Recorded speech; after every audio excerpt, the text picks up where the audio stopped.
4 PM news network में दोस्तों आपका स्वागत है। मैं हूं आपके साथ राशिद जहीर। मैंने कल पश्चिमी उत्तर प्रदेश के दूसरे चरण की 4 सीटों की समीकरण आपके सामने रखा, 4 और बाकी हैं। भारतीय जनता पार्टी जितनी कंफर्टेबल स्थिति में 2019 में थी, 2014 में थी, यहां ऐसा नजर नहीं आ रहा है। मैं आपको अगर उत्तर प्रदेश की बची हुई 4 सीट मेरठ, अलीगढ़, बुलंदशहर और मथुरा, बागपत, ये 4-5 सीटें जो कल बच गई थी, उसके बारे में थोड़ा सा खाका बताने के लिए हाजिर हुआ।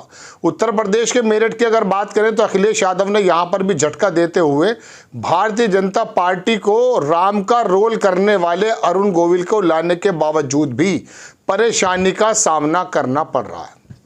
आपको दोस्तों बता दूं कि सुनीता वर्मा यहाँ पूर्व मेयर रहीं मेरठ में, और ये योगेश वर्मा जो इनके हस्बैंड हैं वो बसपा से विधायक रहे।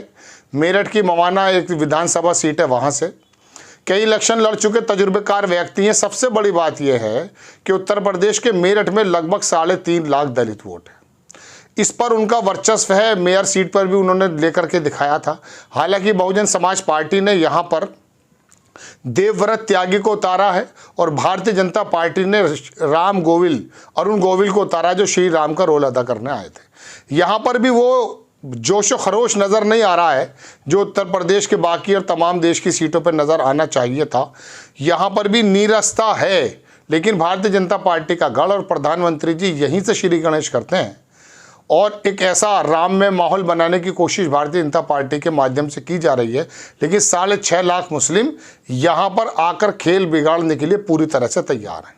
2019 में सिर्फ 4-5 हज़ार वोटों से बसपा के कैंडिडेट हाजी याकूब यहाँ हार गए थे। अब यहाँ पर योगेश वर्मा का दलित वोट, तमाम वोट 3-3.5 लाख, हालांकि कुछ वोट उसमें से बताया जाता है कि बहुजन समाज पार्टी की तरफ चला जाएगा। लेकिन देवव्रत त्यागी को जो 60-65 हज़ार 55 हज़ार वोट बताया जाता है, उसको काटने में सक्षम नजर आते हैं। श्रीकांत त्यागी, आप याद होगा नोएडा के अंदर वो काफ़ी मामला हुआ था और त्यागी समाज ने यहाँ मीटिंग भी की, मैं आपको कई बार पहले बता चुका। तो 3.5 लाख दलित और 6.5 लाख मुस्लिम, 9 लाख के करीब ये वोट बन जाता है। इस वोटों के अंदर अगर 60% वोट भी पड़ गया तो 6 लाख वोट आ जाता है। अब 6 लाख वोट में 6.5 लाख वोट में वो जीतने की ड्राइविंग सीट पर बैठ गए। लेकिन यहाँ भारतीय जनता पार्टी पिछली 3 बार से लगातार जीतती आ रही थी। राजेंद्र अग्रवाल आपको नजर आते होंगे लोकसभा की सीट पर बैठे हुए, स्पीकर की सीट पर एंट्रीम कभी कभी भूमिका अदा करते हैं। तो वो उनका टिकट काट करके यहाँ अरुण गोविल को दिया गया, लेकिन वो इतनी मेहनत नहीं कर पा रहे, गाड़ी से उतर नहीं पा रहे, जगह जगह उनका विरोध है।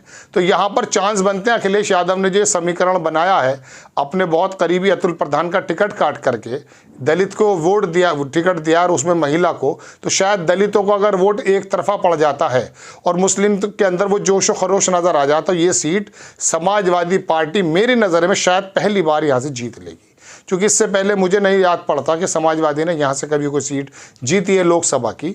अलबत्ता हरीश पाल शायद जीते थे जनता दल के टिकट से, उस समय तो भारतीय जनता पार्टी का कैंडिडेट भी नहीं था। खैर, अब अगली सीट आ जाती है बागपत के अंदर भारतीय जनता पार्टी के लिए बेहतर हालात बहुजन समाज पार्टी ने कर दिए। वहाँ फैसला करके एक गुर्जर उम्मीदवार उतार दिया। गुर्जर भी वहाँ काफ़ी ज़्यादा हैं, लेकिन 4 लाख मुस्लिम और 60-65 हज़ार पंडित, ये जो हैं अमरपाल शर्मा जो कि गठबंधन के प्रत्याशी हैं, गाजियाबाद से कई बार लड़ चुके, वो ताल ठोक रहे हैं। लेकिन भारतीय जनता पार्टी के जो यहाँ राजकुमार सांगवान है, पुराने नेता रहे, छात्र संघ से जीवन शुरू किया, सादा व्यक्ति हैं, उनकी पोजीशन ज़्यादा इसलिए मानी जा रही चूँकि लोकदल की सीट परंपरागत सीट।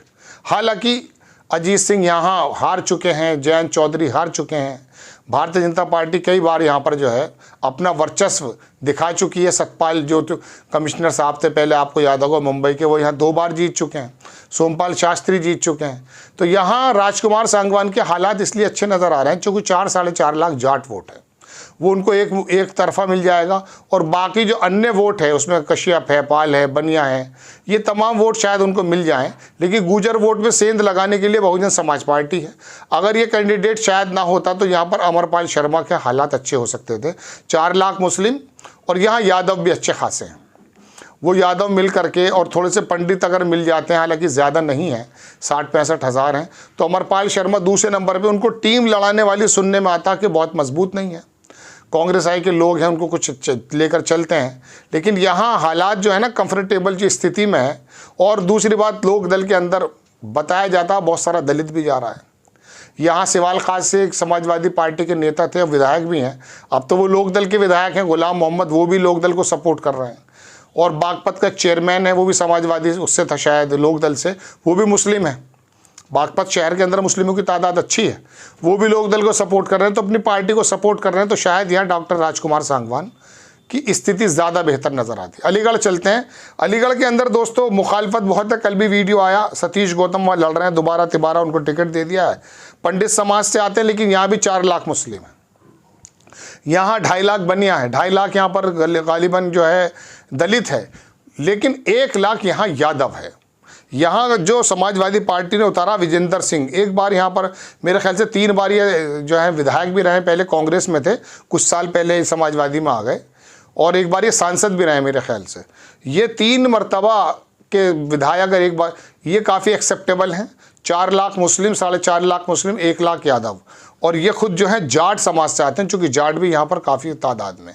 यहाँ सतीश गौतम के लिए परेशानी का सबब बन रहे हैं, चूँकि यहाँ पे पंडितों की अच्छी वोट है, 2 लाख वोट बताई जाती हैं।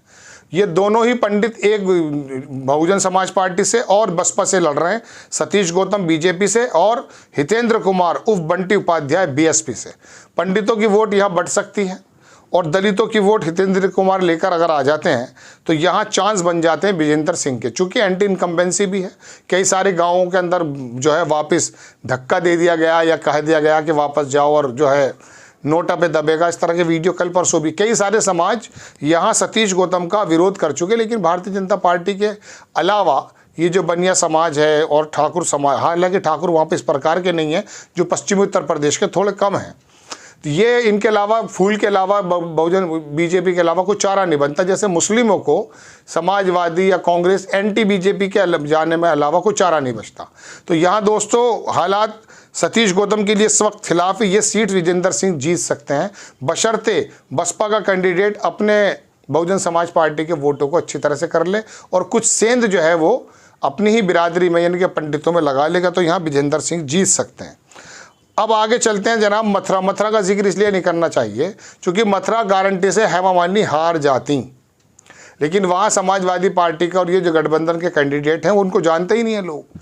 उस सीट के बारे में कोई जिक्र करने की ज़रूरत नहीं है। मथुरा वैसे भी उफान पर है, अयोध्या के बाद मथुरा का ही नाम लिया जाता है, तो जाहिर सी बात है वहाँ हेमा मालिनी को ना चाहते हुए भी लोग वोट दे देंगे, भले वोट परसेंटेज कम हो, क्योंकि बाकी जो 2 कैंडिडेट खड़े हैं वो कोई ऐसे एक्सेप्टेबल चेहरा नहीं है, बल्कि उनका विरोध है। मैं एक जगह पढ़ रहा था, अच्छे खासे पत्रकार हैं, वो बता रहे थे कि इस आदमी को देखा ही नहीं है हमने कहीं। खैर, तो मथुरा की सीट पे ज़्यादा डिस्कशन करना ज़रूरी यूँ नहीं है, क्योंकि वहाँ पर ना चाहने के बावजूद भी हेमा मालिनी जीत लेंगी। अब आ जाते हैं बुलंदशहर। बुलंदशहर की स्थिति भी बहुत ख़ास नहीं है। भोला सिंह वहाँ से दोबारा उतार दिए गए, उनके चांस ज़्यादा बन रहे हैं। वजह उसकी यह है कि अलीगढ़ के जो नगीना के जो सांसद थे बसपा के, ये चूँकि रिजर्व सीट है, उनको वहाँ उतार दिया गया है। मुस्लिम भले वहाँ समाजवादी पार्टी के कैंडिडेट को चला जाए, वाल्मीकि शायद कांग्रेस ने गठबंधन उतारा, वाल्मीकि करके हैं, सारा मुस्लिम पढ़ने के बावजूद भी वहाँ वोट जो है बहुत अजीबोगरीब तरह से पड़ता है। और ये सुरक्षित सीट है, ज़्यादा परवाह पड़ते नहीं है कि दलित होने का कोई फ़ायदा है या उनका कोई फ़ायदा है। वो तो जब वोट जाना होता है तो चला जाता है। थोड़ा सा आंकड़ा मैं बुलंदशहर का रख देता हूँ, हालांकि ज़रूरत इसकी नहीं है। ये देख सकते हैं आप, आपकी स्क्रीन पर लगाता हूँ मैं कुछ थोड़ा सा बुलंदशहर का। इसमें 5 सीटें आती हैं, अनूपशहर, डिबाई, बुलंदशहर, शिकारपुर, सियाना। इसके अंदर जो है भोला सिंह बराबर जीतते आ रहे हैं। 2 लाख ब्राह्मण हैं, 2 लाख के करीब ठाकुर हैं, क्षत्रिय वोटर इसी पे मौजूद हैं, और जाट मतदाताओं की करीब 1.5 लाख की वहाँ पर वो है। 3 लाख मुस्लिम वोटर ना, मुस्लिम कुछ ज़्यादा ख़ास नहीं है। तो ये आलम है जनाबे वाला। लेकिन यहाँ हालात ये हैं कि शिवराम वाल्मीकि जो कांग्रेस से लड़ रहे हैं उनकी कोई ज़्यादा मुस्लिम वोट पड़ जाएगा, लेकिन गिरीश चंद्र जाटव यहाँ अच्छा अगर इलेक्शन लड़ जाते हैं, हालांकि वो वहाँ एक्सेप्टेबल ज़्यादा नहीं दिखाई दे रहे, बाहरी बताए जा रहे हैं, फ़ोन नहीं उठाते ऐसा भी कहा जाता है। लेकिन चूँकि दलित सीट है तो वहाँ पर हो सकता है दलित वर्ग के लोग वहाँ पर इकट्ठा हो जाएँ तो भोला सिंह को टक्कर दे दें। लेकिन भोला सिंह जो है चूँकि खटीक बिरादरी से आते हैं, जाटव नहीं है, लेकिन वहाँ पर खाली यही काफ़ी है कि वहाँ पर बुलंदशहर में जो है भारतीय जनता पार्टी का एक वो निकल जाएगा, जो है एक सिंबल ही काफ़ी है। तो दोस्तों ये हालात है बुलंदशहर में। वो भी सीट वहाँ पर बहुजन समाज पार्टी और जनाबे वाला बीजेपी के बीच में लड़ाई है, लेकिन वहाँ पे एज जो दिया जा सकता है वहाँ भारतीय जनता पार्टी को दिया जा सकता है। 2 सीटें, एक मेरठ की सीट मैंने आपको बताई है और एक अलीगढ़ की। इन 5-8 सीटों में ये 2 सीटें तो मानकर चल लीजिए समाजवादी पार्टी कंफर्टेबल स्थिति में है, लेकिन बाकी जगहों पे जो 3 मैंने और बताई है वहाँ पर भारतीय जनता पार्टी मजबूत स्थिति में। एक फैक्टर ये है कि दलित मतदाता जो इस समय पिछली 8 सीटों पर संविधान के ख़त्म होने के डर से गया, अगर वो आ जाता है तो फिर यहाँ पर भी सूपड़ा साफ होने में देर नहीं लगेगी। आपको खबर कैसी लगी अपनी राय कमेंट्स बॉक्स में ज़रूर दीजिए। चैनल को सब्सक्राइब कीजिए, शेयर कीजिए। नेक्स्ट टाइम में किसी खबर के साथ हाजिर होता हूँ। जय हिंद।